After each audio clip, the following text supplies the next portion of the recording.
back here and go up, I do not care. As this area is a little bit farther or longer, like sir. You got it, sir? Okay. Like from here to here, we have like 40 pips zone. This 40 pips zone, I am only focusing this area. Okay, sir. Not this, Okay. not this, not this. But to me,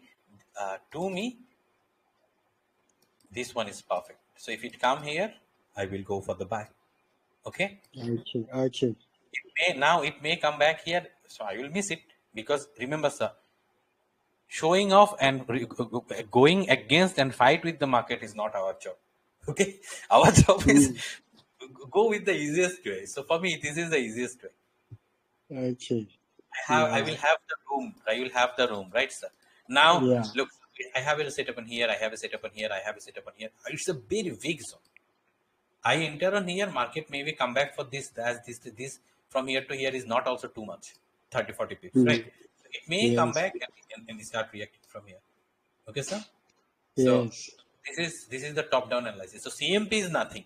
CMP is market is now, sir, is 2439 area. This is my CMP for me now. So Mm. this is the setup for me. Market will come back. This is the CMP for me now. Okay. Market will come back here. This is Yeah. the CMP for me now. My problem is what is happening after the CMP. So after the CMP means CMP is here. I have any setup here? Yes. So let's go for it. Right. I'm The with you. priority should be, sir, the priority should be CMT more than CMP.